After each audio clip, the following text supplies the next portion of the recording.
Okay, hello and welcome everybody. So we are here for, I think this is our 6th Soul Wisdom Circle with this beautiful group of beings. And my name is Martha Alter Hines, and I am here with Don Brunke, Kelley Hunter, Melanie Reinhart, Heather Ensworth, Julia Balaz, Anne Baring, and Maura McBratney. And what we're going to be doing today is very similar to what we've done in the previous circles. In a minute, I'm going to be handing over the facilitation of this sacred circle to Melanie Reinhart, which is super exciting. And our theme today is going to be being beacons of light and peace. And I want to also give just a very special update for everybody that since our last circle in March, Anne Baring has released her latest book. So we have the link for that book here with the video. Also, Heather and Anne had a wonderful conversation about the book on Heather's YouTube channel. So we're linking that video as well. And I think we all just would love to honor Anne and celebrate you and the amazing work you bring into the world. Thank you so much, Martha. Lovely to have it mentioned. Thank you. Yeah, a gift. So just briefly, what I like to say at the beginning of each of these videos every time, I'm going to say it again, which is that the purpose of these circles, among other things, is to really demonstrate and invite us all in, each of you, into sacred circle and into the reality that we, every single one of us, not just those of us on this screen, but every single one of you is a being of ancient wisdom of existence. And we are each needed. The divine puzzle piece of every single one of us is needed in this moment, now more than ever, right? So I would love to invite you to imagine yourself, bring yourself fully present, fully right here with us. You can just imagine that we're all sitting together in this sacred space. And we are all equally needed, equally wise, equally perfect in our divinity and our humanness as well. And the other little thing I'll just throw in there just to set the context for our theme today is that, so our theme again today is being beacons of light and peace. And when I was praying on this morning, my guides asked me to just contextualize that when we're focusing on light, which I do a lot in my work, and I know we all do, it's not a dichotomy. We're not presenting a dichotomy between light and dark, right? So the way I experience things in my praying is that the void, which is kind of an ultimate dark, holds everything, including the light. And the way that I'm shown it is that the light comes out of the void. So this is not a light versus dark conversation. This is a holding the all and being beacons of light and peace within the all. Yeah. So with that, yay, here we are. Handing it over to you, Melanie. Thanks, Martha. So welcome everybody, wherever you are, probably in many different places across the earth at the moment. So I'd like to kind of open our time together by sharing with you a grounding process, which is one that I use a lot and have done really since the discovery of the centaur planetoid called Chariclo. Some of you may already know that in the discovery chart of Chariclo, there is a absurdly perfect six-pointed star in the connections between the various planets. And so the six-pointed star is composed of two triangles, one pointing up and the other one pointing down. and they're superimposed. And I just found it a very alluring kind of a symbol and began just spontaneously using it for myself. Later, I realized that in the alchemical tradition, a little six-pointed star is their symbol for the quintessence. So in alchemy, they have variations on a theme of little triangles, either with or without lines across. And I realized that all the four elements, earth, fire, air, water, they all fit inside the six-pointed star. But that symbol, the six-pointed star, is used to refer to the quintessence, which in the alchemical tradition would be equated with the philosopher's stone or the divine elixir. And at the same time, I think we can link it with what you said, Martha, about it being like the void, which holds everything and is both nothing and everything. And so it has a very particular kind of grounding quality. So I'm going to just briefly guide you through a little exercise. And just to say that it's one that I've used in a number of different ways. And so as I'm guiding you through, you might find that your experience develops into something slightly different than what I'm saying. So then, don't get into a struggle over that, but just go with what comes as we go through the exercise, which I look forward to sharing with you. So to begin with, just become aware of your breathing. And you don't have to change anything, but just settle into your breath how it is. And then as your breath rhythm kind of stabilizes a bit, be aware of your in-breath, preferably through your nose, and then also the little pause before you have an out-breath, preferably through your mouth, then another little pause, and then another in-breath. In other words, take into account the entire cycle of the breath, in and out and in between. And if you haven't already done so, just gently close your eyes.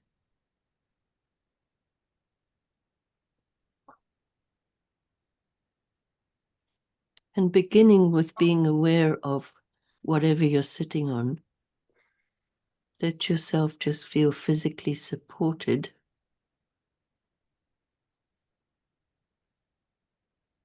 And begin to turn your attention to your inner world.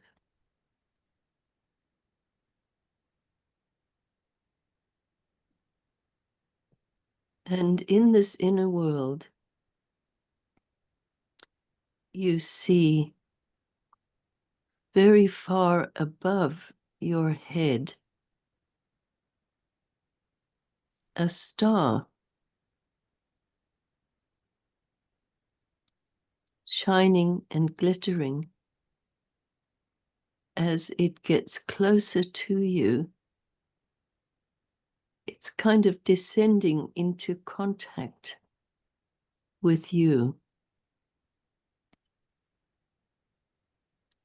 And you allow the star to get closer and closer until its energy and vibrancy actually is able to enter your space. Perhaps even enter within your body's energy system. So you become aware of the two interlocked triangles.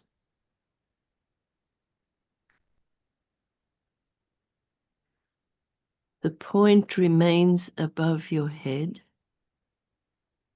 and the two corners of that triangle may perhaps land one on each hip.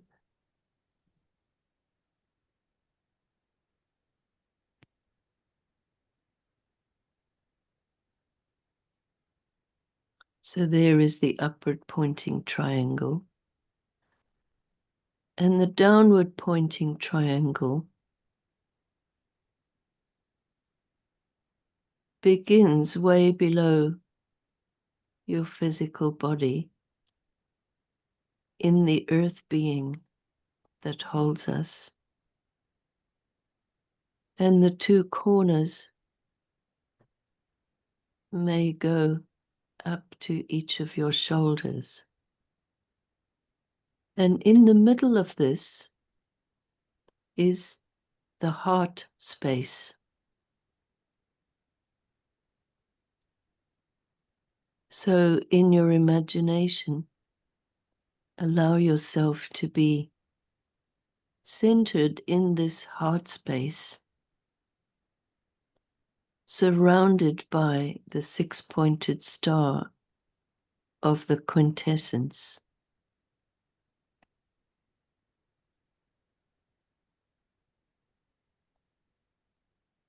And just let that experience kind of bed in a little bit so that you can take time to really feel it.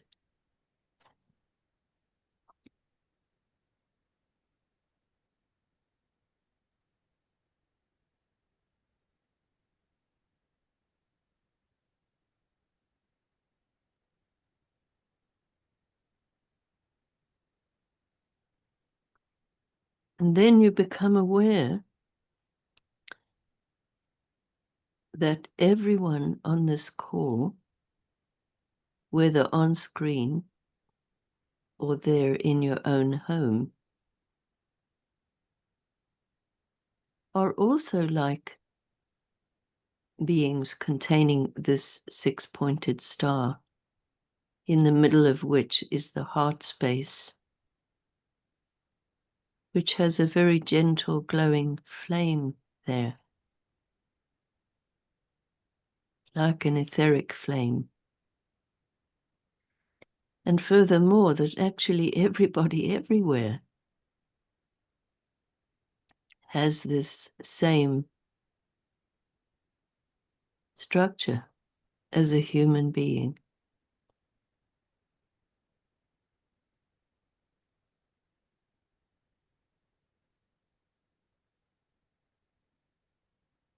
And in this way, we are all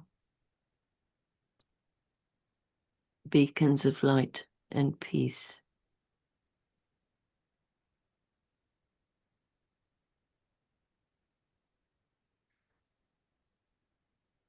And may we remember that always.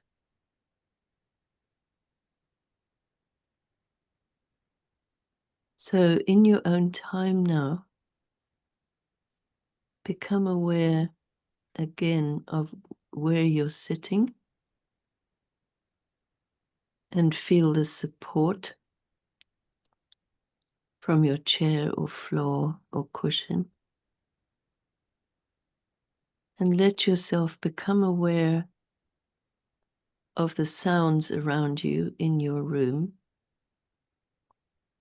perhaps the fan of the computer or sounds from the street outside.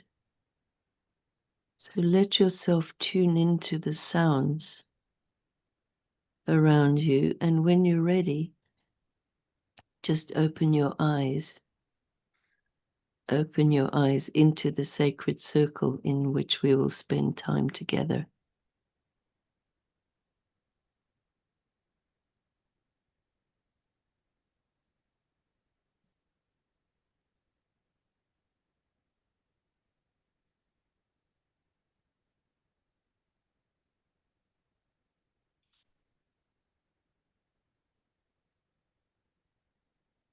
And I'd like to make a couple of planetary remarks, if I may.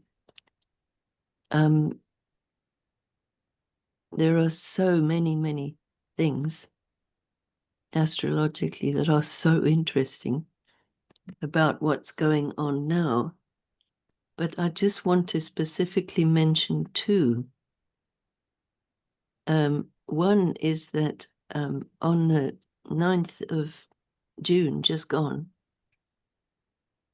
the planet Jupiter entered into the sign of Cancer, where traditionally it's said to be in its exaltation. By contrast, Jupiter in Gemini, where it was for the whole of the last year, backwards from June 9th, Jupiter said to be in detriment, so somewhere not really quite very comfortable, and spinning out a lot of the more complicated and difficult dimensions of the sign. Confusion over communication, outright lies. We've seen it all, right? But in the sign of Cancer, the exaltation, so that can be thought of almost like the planet Jupiter is the honored guest in someone else's home. So showing his best. And the best of Jupiter in Cancer is a very feeling placement. Sign of Cancer really concerns intimate bonds, mostly to do with family, but not exclusively, but they're family-like bonds. And that can include people who we feel like family with. And that can include our fellow travelers of the soul realms, you know. And so there's a great emphasis put on the value of bonds, of attachment. So the whole notion of detachment doesn't really come into it with the sign of Cancer, unless you happen to be born with Uranus there, which many of you watching probably do have that placement. At any rate, it's a time for both generating and also deeply appreciating the bonds that you do have in your life from the past, and also bonds that are forming as we speak that will continue on into the future. Almost the things that we take for granted in that domain take on a whole kind of glowing reality when Jupiter is in Cancer. You might have found, many of you, that this theme is showing up in your dreams already, or even beforehand as a prelude. So it's an energy to really celebrate, you know. And then the other very intriguing is that on the 7th of July, another change of sign, and this is a big one. Jupiter moves quite quickly, roughly 1 year per sign. But the planet Uranus is also going to change sign. Uranus spends about 8 years, 7 to 8 years per sign. And so that takes us back to about 2017, I think that's right. And it's going to enter the sign of Gemini. Now, I should declare my hand here, but I actually have Uranus in Gemini myself, which feels like a bit of a shock. So its total cycle takes 84 years. And I'm not on that part of the cycle yet, but I soon will be. And so Uranus is often described by words like unexpected, or a shock, or a turning point, a revolution. It's those kind of things. It brings in the new, the first planet that was discovered by maths and technology, as distinct from naked eye observation. So it represents a real quantum leap place in the sequence of the planets. Planets up to Saturn, its nearest inner neighbor, we can actually see them with our eyes. And Uranus, I believe some people can see it, but in the main not, you know. And so right there is the symbol. The Uranian openings connect us with the invisible world in one way or another. They bring the unexpected, the hitherto completely unknown. And it's really fun because you can really never second guess Uranus. You might look at your transits and think, oh, you know, it's here and there and making this or that aspect, and start getting a sense of what might happen. But you're almost certain to be wrong, because whatever you expect usually is based on what you already know. And that's not the territory of Uranus. It brings in something, it's like, in a million years, you wouldn't have thought of this. And it can be really life-changing. And sometimes it can mean the breaking up of all the structures in our life. And so that can be very uncomfortable, even traumatic. But the process is always about awakening. So we're crossing a threshold with the activity of Uranus. And sometimes that's very uncomfortable. And sometimes it's really obvious, like you move house, you move country, you do something really obvious like that, whether by choice or circumstance. And then there's the inner version, which is an opening in our consciousness, where in fact I've known plenty of people who go through mega Uranus transits and not much changes at all externally. But internally, they are really, really transformed. It operates very powerfully through the mind, Uranian energy, sort of really fits together. And so thinking of it in the sign of Gemini, the theme of communication, well, first perception, how we actually perceive things and what we make of what we see. So our basic understanding of things, new elements will come in. And this is happening collectively or already in very exciting ways. The whole notion of the quantum world, bringing in Uranus. And of course, all the traditional themes to do with Gemini, communication. There's also the doubling up or the twinship.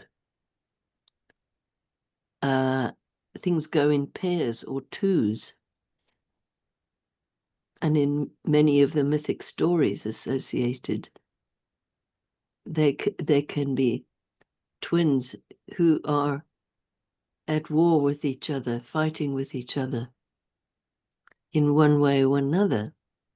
And we've got plenty of pairs of fighting twins all over the place now, to the point where I thought, you know, Uranus is not even in Gemini, and look at it, you know, that's going on everywhere.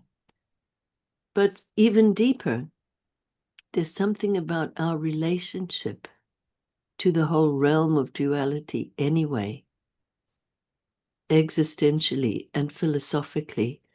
And I do believe that's a really core theme. So I loved Martha's introduction today. And it made me immediately think of Uranus in Gemini, which I hadn't even planned to mention, but I thought I would because it's so relevant. Our struggle with duality is a very defining factor, culturally speaking, in the West, and not only in the West. But understanding the psychological and spiritual dynamics of what's going on there can be incredibly releasing and freeing, because that's one Uranian thing that's very strong. It's about awakening. It's about freeing things up, freeing energy up in order to embrace the new. Sometimes by choice, and sometimes we're just forced to, forced by circumstance. And so, in the classical Greek mythology about Uranus, he is, of course, the consort of Gaia. But there's a lot in the mythology about Uranus and his son Kronos, which is Saturn, whose son is Zeus or Jupiter. In those succession myths, I mean, they're really kind of bloodthirsty. That it's like civilization, as it were, proceeds through treachery, betrayal, violence, you name it, it's all there. And although one can look around and say, well, yeah, I guess maybe that is how it works. And yet, the stories that we tell ourselves, that to me is Uranus in Gemini. So the new stories that we feed our soul with can maybe be something a little different. Because if a whole culture, millennium after millennium, goes on repeating the same myths, well, that's what happens, because that's how it works. But to me, Uranus in Gemini, it's time for the new stories. And so I got curious and started digging around in the mythology, wanting to go back further than the story of Uranus and Gaia as it's usually told. And so I want to briefly mention where that took me.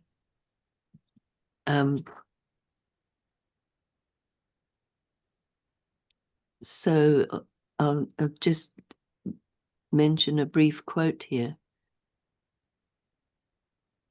This is from Musaeus, who was a student of Orpheus. So here I'm leaning into the Orphic tradition, which way precedes the Greek classical tradition and the Hellenic, which came even later. And so the Orphic tradition was itself a compendium of much more ancient mystery traditions going even back into Egypt, etc. And so they have a different creation myth, which does also involve Uranus. And I want to read a really brief summary of this. And I won't comment. I'll just let you absorb the symbolism and see how it resonates for you. So this is the myth of Phanes, Phanes. And I'm reading this from an article by a writer called Stephanie, that's with an F, Stephanie Goodart. And it's called Shedding Light on Some Orphic Gods. So here is a very brief edited summary. The myth of Phanes. So in the beginning, all was dark, and nothing existed but two winged serpents. They mated and produced a brilliant egg. One serpent wrapped himself around the egg and squeezed it until it broke open. Emerging from within was the winged hermaphroditic deity Phanes. Light radiated from his body that was so bright no one could see him. From the top half of the shell, he created the heaven, and from the bottom portion he created the earth. He mated with himself and gave birth to the goddess Nyx, NYX, which means night. And so the light gave birth to the night. He also mated with Nyx, and she gave birth to Gaia and Uranus. Hines then began to create the physical world. This is all like pre-physical, but then began to create the physical world by assigning a place for the sun, moon, and stars. There's more, but I think I'll just leave it at that. I was so excited when I read that. And I thought, have I never read this before? Did I not know this? Because it just so fits what I've kind of instinctually felt about the creation story. And indeed, Martha, it bears such a similarity to what you were describing today. And so I'll just leave it there, I think. So I'd like to hand over to another lovely lady. Dawn, would you like to say anything?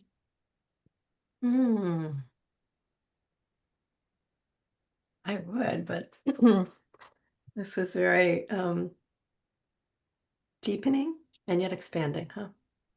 So, yeah, the story I would like to share is very personal, but I think it sheds light on where we are collectively, something that kind of speaks to us all right now.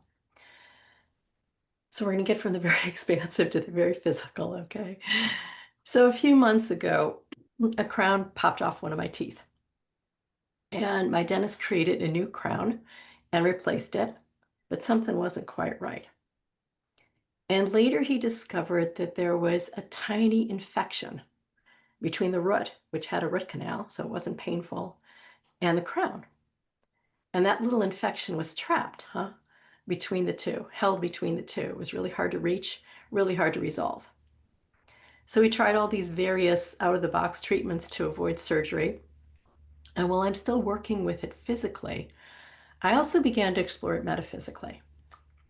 So for me, it was intriguing, right, that this infection had lodged itself between the root and the crown. And I thought of the root chakra and the crown chakra, of course. Some pathogen was held there, in between my root and my crown, between my survival center and my higher wisdom center. And that hold was blocking the flow between the two, causing dis-ease, right? So about a month ago, I'm still working with this in various ways, and it's very small. It's not like a dangerous, well, all infections are dangerous, but it's not a huge thing. So it's kind of on the back burner. And last month, my massage therapist said, why don't we try lymphatic drainage? And that's a way to kind of detox the body through the lymph and to clear toxins. So we did that, and immediately afterwards, I developed a rash. It was a bright red rash on my upper arms and my legs. It wasn't itchy. It wasn't hot. I'm calling it a rash. I'm not sure exactly what it was, but it was very visible, very much wanting to be seen. And it persisted. And I checked in with my massage therapist, my chiropractor, with a dermatologist. No one really had a clear idea of what it was. No one could really identify it. So again, I turned to the symbolism, what's a rash? It's a red flag, right? It's an inflammation of the skin, our largest organ, right? That which it's our boundary, it's our protection. And a systemic rash like that might signal something deeper, something within trying to come out. Grief, old toxins, old emotional pain. I'm asking what in me wants to be released, what wants to be seen. And about a week later came a third issue, because things happen in threes and because my body really wanted me to hear this. So this time it was plantar fasciitis.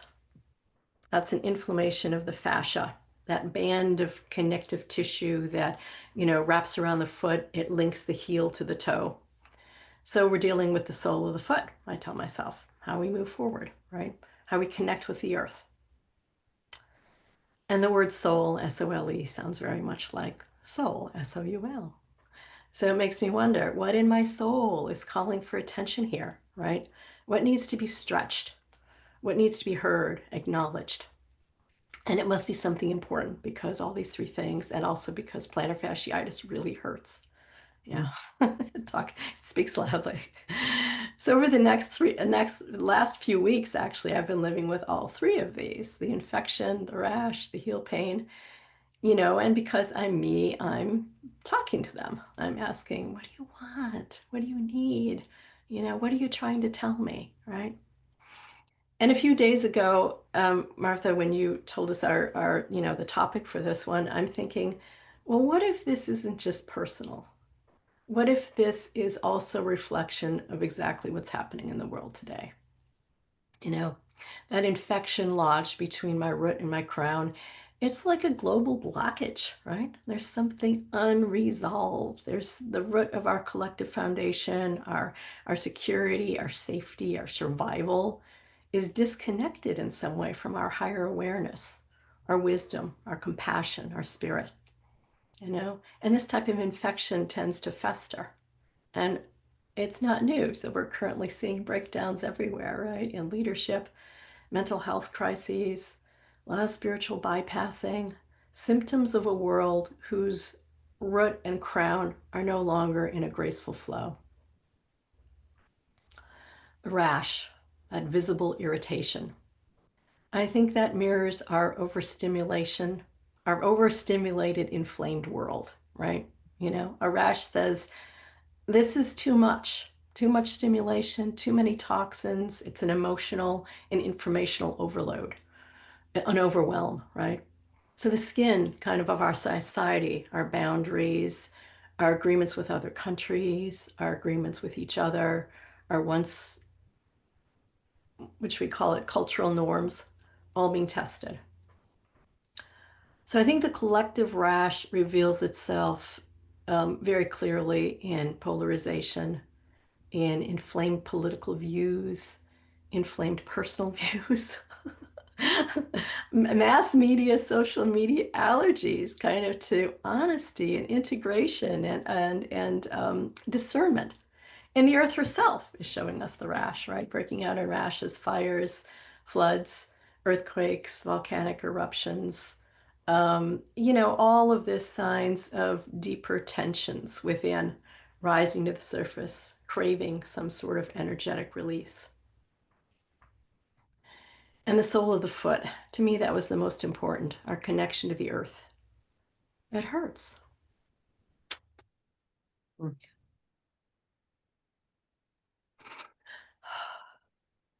Just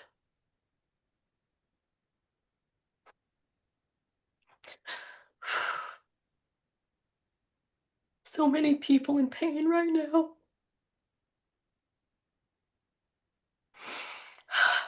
And I think that's because our soul, as well as the soul of the world, is trying to land more fully in us, through us, But the way we've been walking on the earth individually and collectively kind of no longer supports our soul's presence. It's painful and we're limping. Yeah. So what do we have here? 3 symptoms: infection between root and crown, between our foundation and our higher wisdom and awareness. We have inflammation at the boundaries, where we meet the world, where our inner self meets our outward expressive self, where our physical body meets spirit, right? And we have disconnection between the sole of our feet and the soul of our being, between how we walk on the earth and the deeper reason why we came here. Yeah. So what does it tell us? It's not news. The old ways are breaking down, right? I think it's also telling us that our soul selves, our spirit selves, really want in, not as an abstract ideal, but as a living presence in a very real, embodied way. And that our bodies, mine, maybe yours, definitely the world's, are reacting to the pressure of transformation. We're in a collective initiation, right? We all are. Messy, awkward, can feel scary, disorienting, and can be painful. But when I dig deep, I think, you know, these symptoms are messages too, right? The infection kind of says, clear the channels, you know, let that truth rise from the root to the crown, let it come out. Maybe the rash is asking us if we really need to be so rash. Can we slow down? Can we discern truth? Can we shed what no longer serves, what we no longer need? And the soul reminds us how deeply our soul longs to walk here, on this earth, in this body, mine, yours, all of ours. Can we expand ourselves, stretch ourselves to support that? So these past months, they've been rough. And my body's been reminding me, you know, the chaos, the discord, the pain, all of that can be so difficult, but it's also an invitation. Yeah. An invitation to live more consciously, more sacredly, more holy, to be holy. And I've learned through that awareness that our bodies, our stories, our individual stories, as well as our collective stories, can become oracles. Yeah, they carry messages for us and for each other, even when we feel most alone. And the truth is, we're not alone, right? We're all connected. We all have a lot of help all around us all the time. It just might not be what we think of as help. So I think sometimes illumination, it hides in a small infection. Sometimes it blazes through us, through a rash. Sometimes it whispers to us from a sore heel. But always, you know, it invites us to grow, to awaken, to expand our sense of self. And no matter what our personal story is, I think we help each other by sharing, you know, by listening deeply, by being present. And by doing so, you know, by laughing, crying, creating, witnessing, we become lighthouses for each other. Because this is us, you know, this is all of us right here, right now. And we're all potential beacons of that light and that peace and wisdom. Yeah, thank you. Thanks for listening.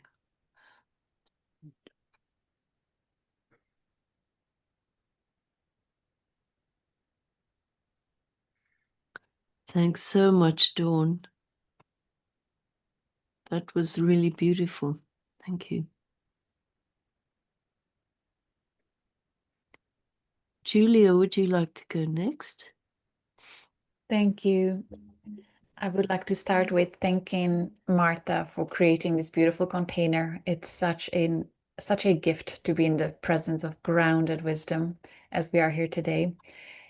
And I also want to acknowledge everyone who received this video at random, served by the algorithm, as I'm becoming more and more aware of how we are all almost being squared into different social chambers of different levels of consciousness based on our history. You know, the algorithm feeds us something certain based on what we enjoy. So I want to acknowledge and appreciation those that received this, and see it as a sign of the beautiful grounded wisdom that you hold, that you carry, that even the AI algorithm is acknowledging that for you. So I'm just deeply honored that for every listener that is here with us and joining us in this circle, how beautiful to find each other in this beautiful space while holding awareness of all the craziness that is in different social chambers online. What is most alive for me is feeling recalibrated, as we all are. But for me in particular, I have, if I mention astrology, I have Saturn, Neptune meeting and recalibrating my natal sun, which is at 0 degrees of Aries in the 11th house in the collective. So this entire year, I feel that presence very strongly. And how it shows up for me is a complete shift from being used to being very active in doing, the excited 0 Aries energy that has an idea and let's just do it. And I was very active doer for so long, for decades, to the point where the body said enough. But I am really learning to be and observe and feel the power of the presence, of the awareness, and seeing how powerfully it shifts energetics in a group setting, especially when it's a situation that is very triggering for people, for those who still have traumas that are surfacing to be witnessed. In the past, with my astrological configuration the way I am, I would naturally want to immediately support the person through action, through saying something, through hoping to fix them, to change them, to comfort them in some way through action. Whereas this time, I'm very strongly being guided to be in the presence of a witness. And it's completely new experience. I'm also experiencing Uranus approaching my ascendant at 0 degrees of Gemini, and Pluto is on my midheaven. So I have all these major points of my connection to the world being completely recalibrated with these powerful energies, and Jupiter just activated my lunar north node. So complete shift of identity. The main theme really is about shifting from doing to being. So right now I'm almost over doing the being because it was suppressed for so long. So it has to become overly present right now. And as I'm realizing that contrast, while hearing my ego constantly nagging at me, oh, you should do more. Why aren't you doing this? You have so many ideas, take action. But the energetics are just not letting me. It's almost like, no, hold, stay present, observe. And in that, as I'm falling in love with it, I see the richness in every single situation, from the smallest encounters to bigger events that are more triggering. There is such richness. There's so much downloads that come purely from the entire field of information that arises because of that stillness, because of that presence, because of that silence that opens our eyes more, that opens our ears more, and most of all, the heart more, and the entire energetics of the super intelligent human body that, like you said, Dawn, becomes the oracle for us. And then in that presence, noticing how the physiology of people in the presence of someone who is just being is also recalibrating. I've witnessed that first time when I watched interview of Heather sitting with Keone, and he is so whole in his being, so present with his being, that I noticed in myself how his beingness is activating and recalibrating my beingness. So then I started observing it in my own reality and how it affects others. So for example, I was stuck on a boat during the full moon a few days ago in the Mediterranean. We ran out of gas, far away from the land, and then just witnessing, observing how 12 people, 13 actually, with the captain on the boat, were all going through their own experiences of what do we do now? How long are we stuck for? And then the nauseating waves of the sea, and me feeling hyper aware the connection to the Atlantean lifetimes of every person on the boat. And of course, I knew the astrology of the day. I looked at the full moon, and asteroid Atlantis is in exact connection now with collective lunar nodes, quincunx with the collective north node, and 30 degrees connection to the collective south node. So it's very tension forming, energetic, and I could feel how we are all experiencing echoes of something from the past. And then being in the experience of surrender and trust was very quickly allowing those that were triggered purely through physiology, from being just near someone who is present and aware and peaceful. I didn't have a need to explain or to change or comfort through words or action. It was simply through being. And very quickly, their reactiveness just diffused within a matter of, I don't know, 10, 15 minutes, and then just went into silence and then going through their own inner processes. And the gift in that situation then was the seagull who flew so far away from the land, sat next to the small boat, staring at me. And I'm sure each of you experience at least once in life where a wild creature locks eyes with you, where you feel seen by the spirit for whatever reason, whatever is most alive for you in that moment. So I hope this serves especially those, and probably most of us. We were so conditioned to live in constant doing, and it's so uncomfortable, so unnatural to suddenly be shifting into being.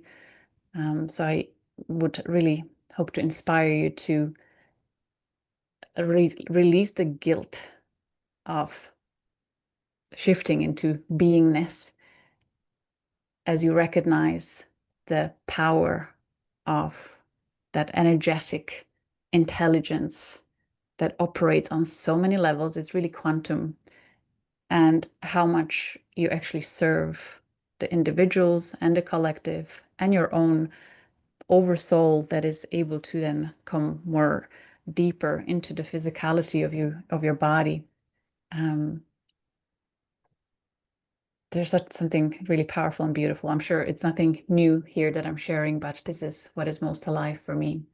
So I'm allowing myself to allow this overcompensation for overdoing for decades now, for like really just allowing myself to be and learn so much through that. Pluto just entered my 9th house, so I feel like I'm just learning so much, but not so much through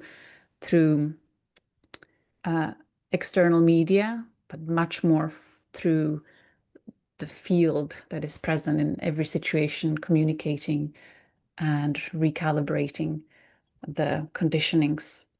And what comes to mind as well with Heather's teachings of the precession of cycles, because the Neptune Saturn is on my Aries, I now realize how much I was living in the Aryan archetype that is anchored in ego that wants to control and dominate and, take action almost forcefully, versus now recalibrating to the higher octave of Aries identity, which is hyper aware of all beautiful individual contributors to the whole and finding a way of co-creating or being in action in alignment with whole, really dropping into the wholeness of my being. So I'm really curious how that will unravel itself over the next year or two and beyond. So thank you so much for this opportunity, and it's truly such a joy to be here with you all. So I hope this serves you. Oh, thank you, Julia. Lovely descriptions you're giving. And so, Maura, would you like to go next? Yes. Thank you, Melanie. Such Great. beautiful sharings. Like Dawn, I've been going through my own physical process, and I just have to touch back to the last meeting we had, and Heather told us the Anonymous. And when I came through with that, as I was listening to her, I'm like, oh, I'm in that process again. I didn't really recognize that I was in that process. There was some loss and things, and it's been many times that I have in my life where I have actually been in that process. So I thought, oh, and I'm like, oh, well, okay. So I was scheduled for hip replacement surgery on my left side a few days after we had the last meeting, and it went perfect. It was great. It was wonderful. It was better than the other side on my right side. I was walking, not using any things within 2 weeks. It was wonderful. And about 5 weeks in, I started feeling pain in the leg, and I thought, okay, well, that happens, you know, readjustments with muscles and all that kind of stuff. And then it got really bad, and I took to bed. And the next day I got up to try, and I was went to the bathroom, and I fainted. I fell because the pain was so bad. Mm. So I was whisked to emergency, and then ultimately back to the surgeon. And I had a second surgery exactly 6 weeks to the day I'd had the first one, which was on May 1st, which was, you know, also Beltane. The recovery from the first one is much different than the recovery from the second.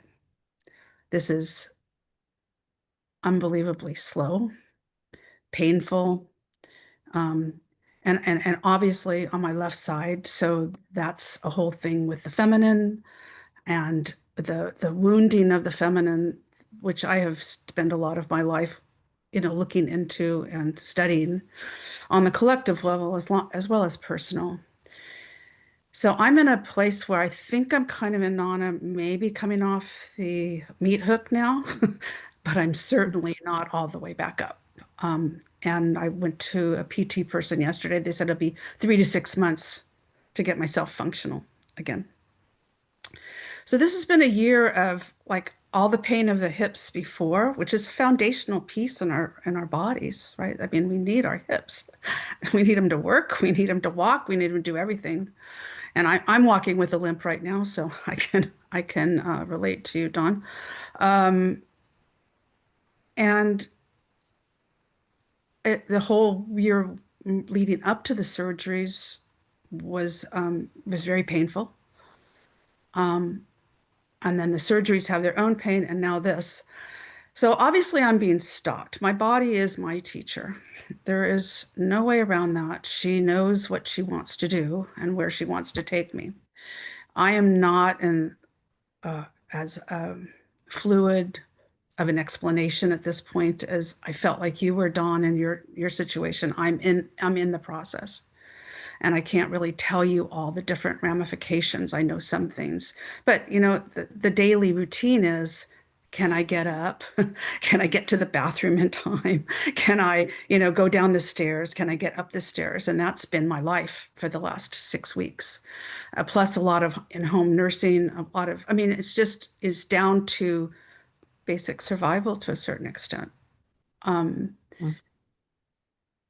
And I have to, you know, I've been on antibiotics. I was on massive amounts of antibiotics that were totally wrecking me, like because I had an infection. That's why the hip collapsed. I forgot to say that. So they went in there and they cleaned that all out, put antibiotics in my hip. I had it in my blood. Also, that's cleared now, which is great because a systemic infection, as you said, with blood-wise is not a good thing.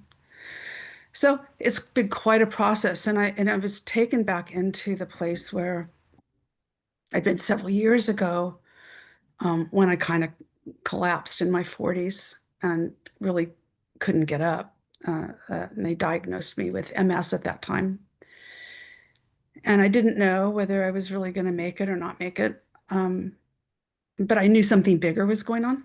I knew it was a bigger process than what the physical was representing.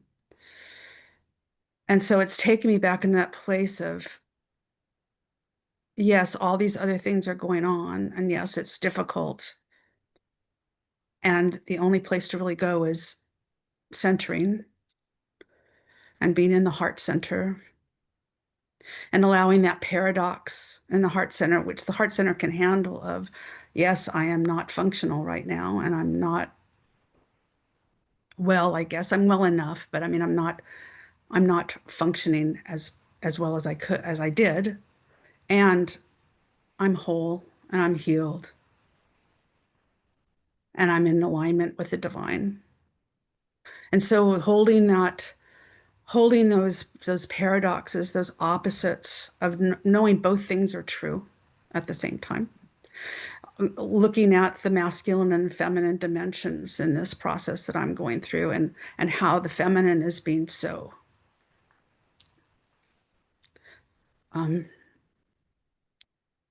sorry. denigrated at this particular time in so many ways in our collective. They're trying to denigrate. I don't believe it's going to work this time. But I feel in some ways, this whole left side, I had a PICC line in my left arm. I had a wound vac on my site of operation for 5 weeks. It was supposed to be 1 week, but I had it for 5 weeks. Took this little canister around with me everywhere. It was great. But the wound wasn't healing. I had so much liquid inside that it was pressing on the femoral nerve, and that was so painful. I ended up collapsing because of that. So this, there's the ocean, right? I mean, there's just so much symbolism and lessons for me at this point in this. And it's about taking one foot and putting it in front of the other, one foot and putting it in front of the other, literally. So I'd say that the beacon, being a beacon is really for me right now. And I'm getting help, and that's great. And I also know it's incumbent upon me to find my inner center core, the willingness to keep moving forward, the willingness to be, as Julia was saying, just that cultivating presence and knowing that that's enough, and that somehow that will also heal at a very deep level, cellularly, I believe.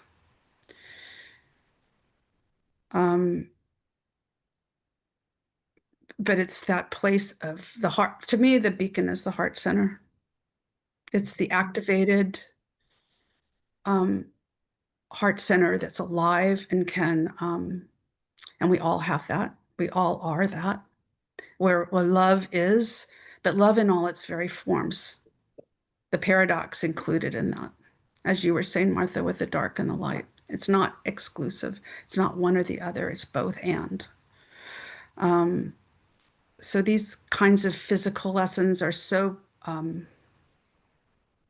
deep and profound and have so many layers to them.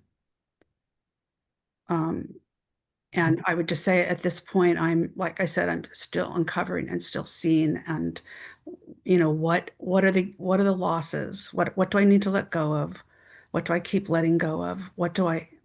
And then we don't know what the impulse is going to be that's going to come forward for what's new. And that's what I'm holding. There will be an impulse for something eventually that's supposed to move forward. But right now it's about being in where I am and honoring my body and what she's going through, which is tremendous at this point. So anyway, we're all a beacon at the heart. And I would just say, love is, the ultimate reason and energy that will heal everything. And cultivating presence and heart center and acceptance of what is extremely important, to be able to allow what wants to come forward. So thank you. So thank you so much, Maura. Thank you. And for the crucial reminder to all of us on screen or out there watching, that including the experience of our own incapacity and frailty and quote unquote imperfectness, right, is such an important part of the whole journey. Because I think, in the kind of culture that all of us have come from, there's a big investment in the heroic, Very much so. and heroic self-improvement, getting better and better and lighter and all of that. And that's fine. But it's also important to include what is ailing and in pain. Mm-hmm. Yeah, the Thank you so much, Maura. The vulnerability is extremely important in all this, to keep that alive and know that that's where our strength really comes from. It's from the Yeah. vulnerable. Yeah, thank you, Maura. And so, Heather, would you like to follow? Yes, thank you, Melanie. And it's an honor to be in Sacred Circle with all of you, hear the wisdom that you each have to share, and to be in Sacred Circle with all of those listening. What I want to share about being beacons of light and peace in the world in this time, I'd like to start with a quote from Thich Nhat Hanh, the Vietnamese Buddhist monk who was a peace activist. And he said, peace is only possible when we bring peace to our own being. If we stop the war in ourselves, then we can help stop the war in the world. And I've been thinking a lot about that, and we're each sharing in our own ways about being in our own deep healing process. And I think as we are now in the larger processional cycle, coming out of the Kali Yuga, the last 5,000 to 6,000 years of our collectively forgetting who we truly are and our deep connection with the earth and sky and spirit and each other, we're seeing a lot of purging happening. Physically, individually, as some of you are sharing, we're experiencing that, but collectively, I think part of what we're seeing with the turbulence, with the wars, with the violence, is the purging of the shadow aspects of humanity that we've been mired in for 5,000 to 6,000 years. And circling back to what you were sharing, Melanie, about the myths about Uranus, part of what I'm passionate about as an astrologer is we need to change the stories we project onto the planets. Mars does not have to be the Roman god of war. Uranus does not have to be a part of this lineage of males in conflict and competition with each other, castrating each other, challenging each other, killing each other. We have this opportunity now to each be in our own healing journey and come back to the heart. And I do believe that, as you were sharing, Melanie, Jupiter in Cancer is supporting us in that, to come back to compassion, come back to the ways we can be nurturing to ourselves and then to each other. I also love, and Melanie, you're the expert on this, that the healing centaur, Nessus, is conjunct to the North Node. The theme, as you would say, Melanie, is the buck stops here. That Nessus is about how do we each clear that ancestral trauma, the generational trauma that gets passed down over and over again, perpetuating the pain, the trauma, the turbulence. The time is now for each of us to do that inner work, to heal and clear what we need to clear, to come back to the heart, to then hold ourselves with compassion, to then be able to emanate that out into the collective consciousness. And as we do that, that is the most powerful form of social activism. To emanate that energy of love and peace and truth and justice allows us then to support the collective consciousness in waking up and healing and transforming so that we all can co-create a new earth together. I think it's beautiful too, as Jupiter is now moved into the sign of Cancer. It is moving into conjunction with the sun and will be exactly conjunct the sun at the time of the solstice in the sky in the upraised arm of Orion, which since ancient times, Orion and that upraised arm is a symbol of resurrection, order arising out of chaos. The sky is guiding us in that journey of healing and transformation. The earth herself is purging, clearing, healing, transforming, and guiding us to do the same. So I think the key is coming back to center, coming back to our hearts, doing that inner work that we need to do to heal and clear, to then be truly beacons of love and peace, emanating that into the world. Then we're living in harmony within ourselves and supporting the awakening of that in the collective. And we need to remember this past 5,000 to 6,000 years of the Kali Yuga is the aberration in the processional cycle. We remember what it was like in ancient times to live in harmony, to live in peace, to live in right relationship with all that is. The earth and sky and our own soul selves are calling us back into that. So I just want to close with a poem. For me, this is a poem about peace. Peace is not a concept. It is not a wish or a dream. Peace is a lived reality. It is an in-breath of awareness that everyone and everything is sacred, and an out-breath of love from the heart, manifested in action and compassion. Blessed be. Thank you so much, Heather. Thank you. A beautiful poem.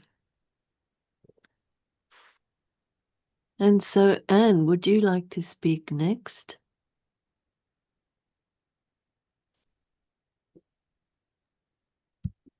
Yes, I would be delighted to.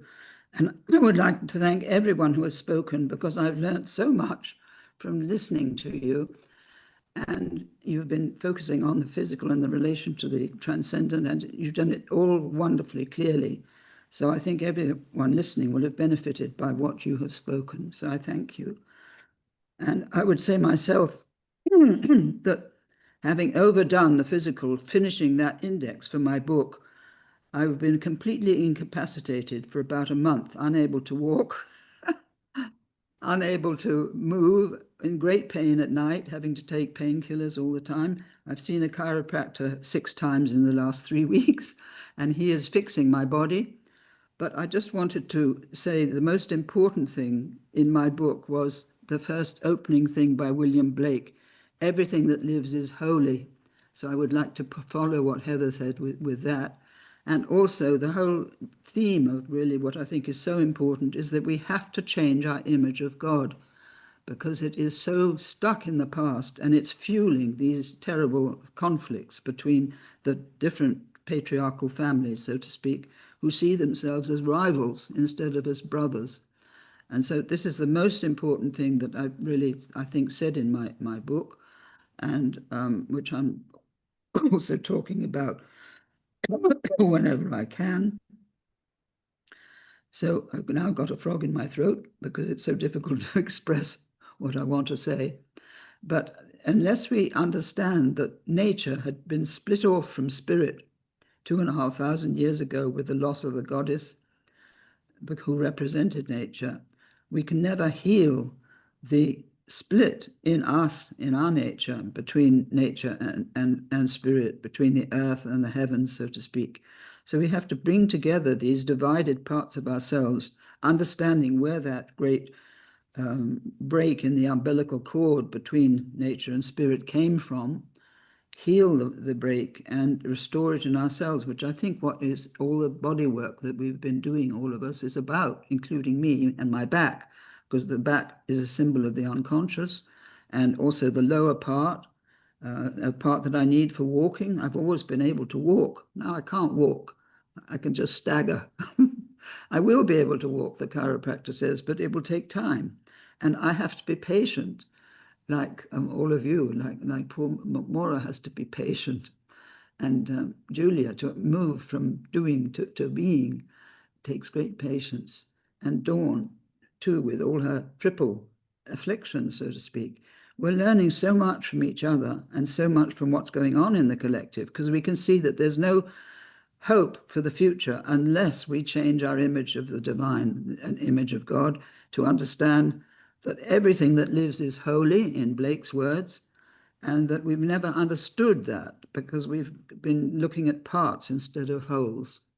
So I think that's all I really would like to say, and would like to thank you so much for what your contributions have been, because I've learned a huge amount, and I can look upon my own back problem as something I need to understand more deeply about the connection to what's in the back, so to speak, what's behind me, both historically and physically. And I think it's quite fascinating what we've been talking about. Thank you.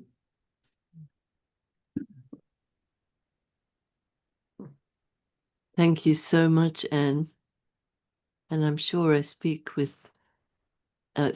everybody in that, all of us who've mentioned various physical afflictions. May we enter the field of healing as well.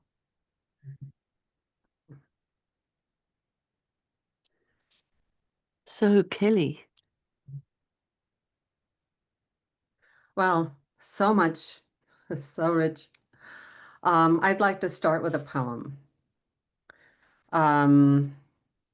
This is one of my favorite Rilke poems.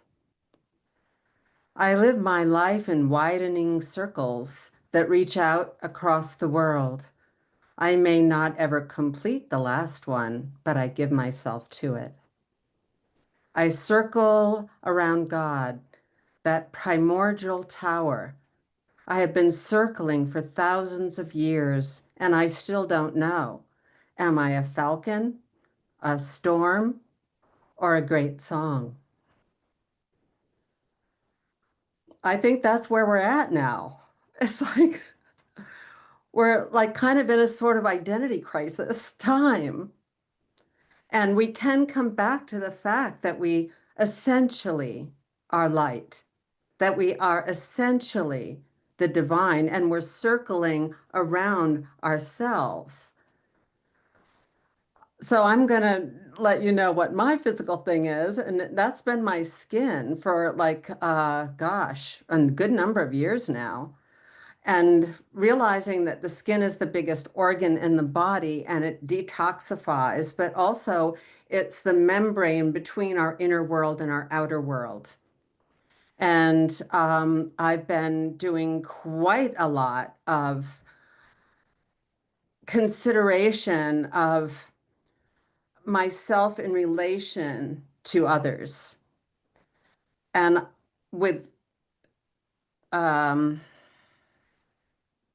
a lot of vigilance is necessary and more patience than I basically have without, really, really going deeper. When I was considering this theme, being beacons of light and peace, I started thinking about the lighthouse keepers. And I watched a little video about the history of lighthouses and lighthouse keepers. And one of the main tasks of the lighthouse keeper, of course, is to keep the light burning. And that means a lot of maintenance of the light and the lens, however the light is shining. And so we need to be taking a lot of care and maintenance of our lighthouse. And that's the physicality, to some extent. And it's our multiple bodies, not just the physical, but Yes, there are many layers to any physical issue that can be born, Borne, in the emotional body, the mental body, or the lack of spiritual connection, which is sort of the essence or sort of the heart of the disturbance and the darkness. We don't have a very wide range of visible light. So when Martha was talking about the void and the darkness, we just don't have the perception to see the subtle light that is dancing in the dark. We don't see it, but we can feel it. And the light that emerges from the center point, that very center point that's right in the middle of that six-pointed star. It's like called the Bindu in Indian philosophy. And that's the point that is the emergence of everything. And it also reminds me of the fact that astrologically we have a lot going on around the Aries point, which is the end and beginning of the zodiac, and that this is a new beginning in so many ways. So many ages are culminating at this point. And then we've got our zodiac point, which is the emergence of the light. It's the bringer of the light. And going back to what you were saying, Melanie, about Cancer, Jupiter going into Cancer, I was so relieved when Jupiter went into Cancer, because I felt like, okay, maybe things are going to kind of calm down a little bit, or we're also being brought into that back to this self-care. Lighthouse keepers have to get food. They have to get their needs met, even if they're stranded out there in a remote lighthouse. They have attention on that light, but they need nurturing and help as well. And although Jupiter's gone into Cancer, the sign in which it's exalted, the first part of Cancer is in the moon mansion of the Vedic moon mansions. And I don't know a whole lot about the moon mansions, but I know about the ones in Cancer because that's where my moon is. So the first half of the Jupiter in Cancer is in the moon mansion of the teardrop. And this is a stormy section of a stormier moon mansion than a lot of moon mansions. So we're getting the stormy part first. And then when we get to the middle of August and Jupiter aligns with Venus and the brightest star, Sirius, that's when it enters, well, maybe it enters a little sooner, but it's Punarvasu. And that's the name of the moon mansion. It's the moon mansion that is called the Star of Renewal. And so there's the light coming back. I think that moon mansion starts earlier. I'm kind of losing my math here, but it's also ruled over by Aditi, who is the boundless vastness, the limitless sky. She embodies infinity and primordial vastness. She is the goddess of protection, forgiveness, wealth, and abundance. She is the mother of all the Buddhas. She is like an ultimate divine goddess, mother, the great mother. And great mothers, are also very human. We've got the great divine mother, and we've got, many of us have been mothers. We've all had mothers. So the whole mothering energy and the nurturing energy is really enhanced here, really, it's amplified. That's one of my favorite Jupiter words. But it's also inviting us to the wisdom of self-nurturing and to be at the ready, keeping that light going. Being a lighthouse keeper takes vigilance, precision, and stamina. So I read. And we are asked to bring to the table kind of all of those things. But the one that grabs me the most, apart from stamina, and precision, but vigilance. Because in my process at the moment, I'm really needing to be quite vigilant about how I'm interacting with other people and how much I can handle interacting with other people. You know, being a lighthouse keeper is a kind of isolated, you know, kind of situation. And I am fortunate to live in a beautiful, like wooded, rural area that's quite out of the beaten path and 4 miles of dirt road in any direction. And I have a sanctuary here that I am so grateful for because I can, you know, kind of settle in and feel that light and keep that light burning and do my own spiritual process and take care of myself bodily and emotionally. And so I'm very grateful for that. And then, you know, I live my life in widening circles until I have to come back home again. And I just find that even with small groups, I'm highly aware of the complexity of dynamics. And it sometimes it's like, whoa, you know, and then Cancer has to go back and kind of process, you know, kind of contemplate and sort of chew over it, you know, digest it. So that's you know, part of the Cancer energy. Um,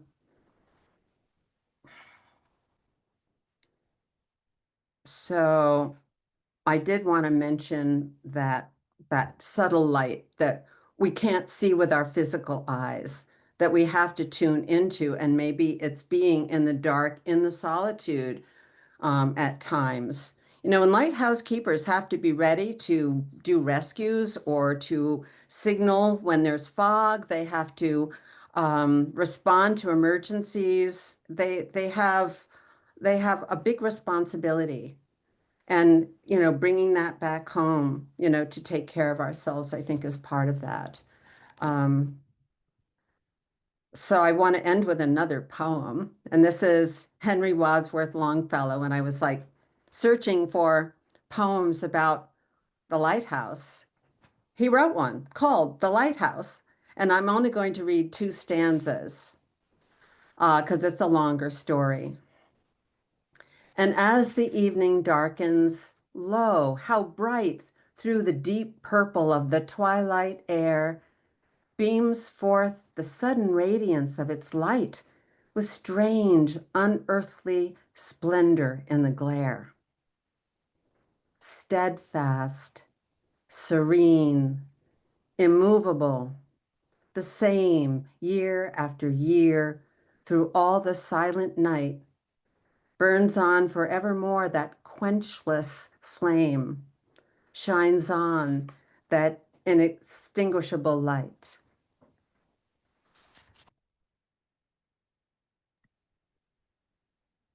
Oh, thank you so much, Kelley. What a lovely poem. So I think we've all spoken a little bit, and I would like to hand us back to Martha for whatever you have to say for us. Thank you. Yeah, I'll be as brief as I can. Out of everything, which, you know, everything was incredibly beautiful. Thank you. The thing that I could have broken down crying immediately was, Anne, when you said everything is holy. Wow. Yeah, I think that touches on a key component in this moment. And something my guides keep bringing me back to is the need to fully claim my own and really support others to fully claim their own complete power of who we actually are, the totality that we are source itself, that we are the divine itself. And so in this time of forgetting that we've been in, the illusion of separation, I think one of the many things that we're unlearning is doubting that. Yeah. And yeah, and I just see it over and over and over again when I'm witnessing other people's processes when they come into my spaces and there's a lot of self-doubt, and then slowly, or actually sometimes very quickly, that leaves. And then all of a sudden, it's like this butterfly just appears. It's amazing. And then, like I was mentioning at the beginning, the divine puzzle piece that's meant to emerge through every single being is just here. It's like, oh my goodness, I could just cry for days just with that. It's so exquisite and exactly what we need right now. So related to that, the thing I'm being asked to mention also is another thing that's been really alive for me, also related to that, is the presence of the stars themselves, and the fact the two major things I feel holding us in this time are, number one, the void source, what I would call a council of infinity, meaning like all benevolent beings. But in particular, for me, the stars have been so alive, and I feel them as literal ancestral council, because that is what they are. They are our physical ancestry, right? We are made of what comes out of stars. So our bodies are made from them.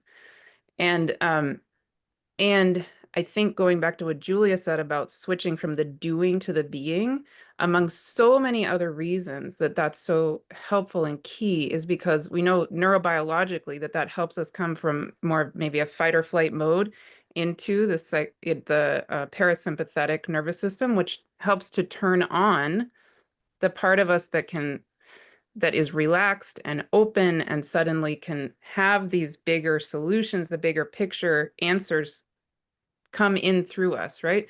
So just one really brief example of this for me in the last week was, astrologically, we're kind of still in this Mars Uranus square, which on the one level, especially given what's been going on in the world, I saw that coming, and I saw what was going on in the world, and I had a lot of fear rise up in me, especially given that I live near a lot of what was going on that looked like it could have potentially been very difficult, right? So I stopped. I forced myself to stop for a moment, and I went into that more being place, and I went into my praying. And what suddenly came alive for me is the reality that Uranus is not just the Uranus is squaring Mars. Is Uranus right now is entering to be with the Pleiades. And actually today, Mars is precisely conjunct Regulus. So then I went, oh, wow. And I actually channeled a video on my YouTube channel, if you want to see if you want to experience the whole channeling, but of the Regulus energy combining with the Palladian energy. And what came through in that, when I went into that place, was Regulus is the heart of Leo the lion, right? And Regulus is very near the ecliptic. So Mars really, really is with Regulus right now. And in the channeling, that Regulus energy basically helped us embody ourselves as the sacred leader, the lion, the heart-centered leadership, the heart light in the world. And then the Palladian energy came in as these like a council of light holding ourselves as the lion. It was like, oh my God. Oh my God. Really, wow. So it took me from this fear intensity of, how could power be very difficult, right? Power imbalance get very difficult, to, oh no, this is actually the opportunity here, and the stars are literally holding us and helping us raise way up into what's actually possible. And without going into it, right, I think we saw a lot of that heart-centered presence in the world, actually, is what I saw happening in my community, at least. And I was stunned that, right, that there's not one scenario that's guaranteed to happen. It's no. When we drop into that just being place and we rise into the possibilities that we're being held in, that I think that's the key of how we co-create this world. And we are those beacons of peace and light and all of it. Oh, and to say, yes, I also am actually holding a free gathering on solstice. And so the link is here if anybody's interested, but yeah, thank you. Melody, do you want to close out or do you want me to close out? You go ahead, Mother. Okay. Okay. Well, yeah, thank you all so much. Thank you, Melanie, for mediate, or what's the word? Facilitating this. And yeah, I feel called to just help us come back into the reality that we are in this sacred circle all together, those of us here on the screen, and those of you watching, being part of this in spirit. We are literally together. We are held by the void. We are held by the reality that we are all divine. We are all source. We're being held by those stars. We're being held by Gaia, the infinite benevolent realms, powerfully dedicated to supporting us in this moment. We are absolutely not alone ever. And also the wisdom of our bodies, as many of us mentioned. And we can feel all of the beacons of light, the particles of light that we all are, the beacons of peace that we all are. We can imagine ourselves in the sacred circle coming into a vast sacred circle all around the globe, beyond the globe. We can imagine us each honoring and sending sacred fire, sacred flame into the center of this sacred circle in concert with Gaia, held by the vast cosmos, the infinity of the stars, held by all of those infinite benevolent realms. And we can send that beacon of light that we literally all are, every single one of us, individually and especially together. We can send it to bless every single one of us individually, to bless this whole beautiful being we call Earth, and to bless all of time, all of space, blessing everything. And so it is. Amen.